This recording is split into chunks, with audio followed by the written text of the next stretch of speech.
आप देख रहे हैं मलिक न्यूज 24, नजर सच खबर पर।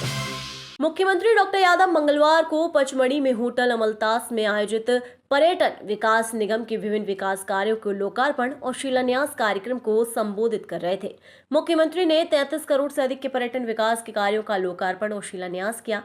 मुख्यमंत्री डॉक्टर यादव ने कहा कि पचमढ़ी उद्यान अब राजा भभूत सिंह उद्यान के नाम से जाना जाएगा।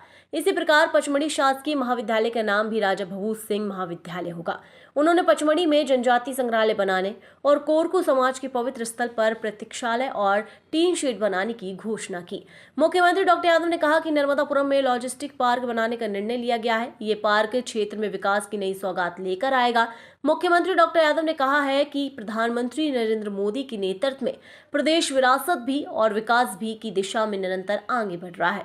प्रदेश को गौरवान्वित करने वाले जननायक की कर्मभूमि में कैबिनेट बैठकें और प्रमुख कार्यक्रम आयोजित कर विकास के संकल्प को और अधिक मजबूत किया जा रहा है। गोंडवाना की रानी दुर्गावती, मालवा में महाराजा विक्रमादित्य, निमाड़ की रानी लोकमाता अहिल्याबाई और अब जननायक राजा भभूत सिंह के द्वारा किए गए उत्कृष्ट कार्यों और स्वर्णिम पक्षों को समाज के समक्ष जीवंत किया जा रहा है।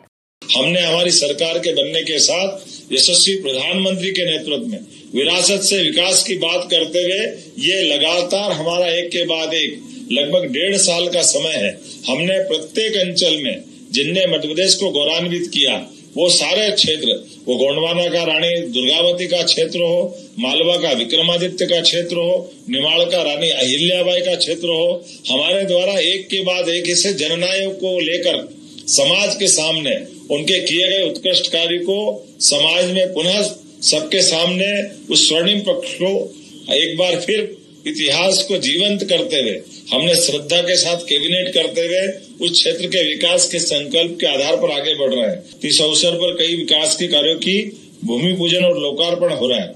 यहीं इस पंचमढ़ी के स्टेशन पंचमढ़ी के विकास के लिए ये एकमात्र हिल स्टेशन है जहां हमने अपने पुराने कई कारणों से विकास की कई बाधाएं थी।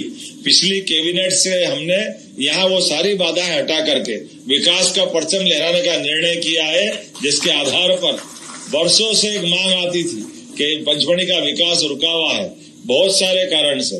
तो हम वो सारे दरवाजे खोल रहे हैं जिसके कारण से हमारा विकास अवरुद्ध हो रहा था। कुछ और छोटे मोटे निर्माण कार्य भी हम यहाँ पे आज करने जा रहे हैं। इसमें 38 करोड़ की लागत से अनेक निर्माण कार्य और विकास के हम लोकार्पण भूमि पूजन कर रहे हैं। जोरदार अभिनंदन कर दे आज के इस कार्यक्रम की दृष्टि से, जिसमें 10 करोड़ की लागत से जय स्तंभ क्षेत्र के प्रमुख मार्ग के दोनों ओर पाथवे का विकास भी नागवंशी जी आपके क्षेत्र में करा रहे हैं। विधायक जी और सांसद जी दोनों को बधाई दे रहा हूँ।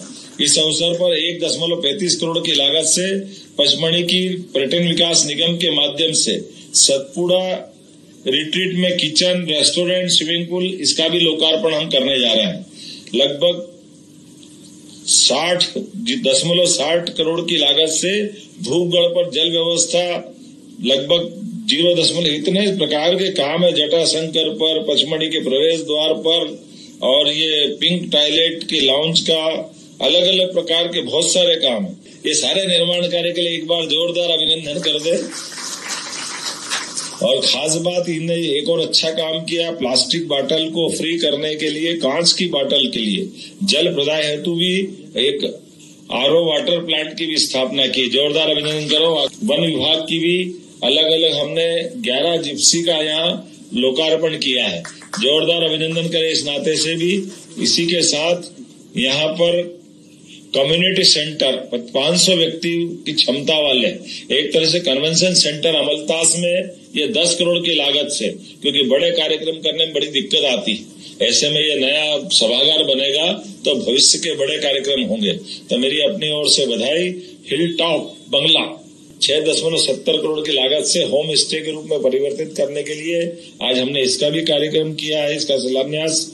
इसी प्रकार से होटल ग्लेनव्यू में भी 0.34 करोड़ की लागत से केंद्रीय नर्सरी की स्थापना की है।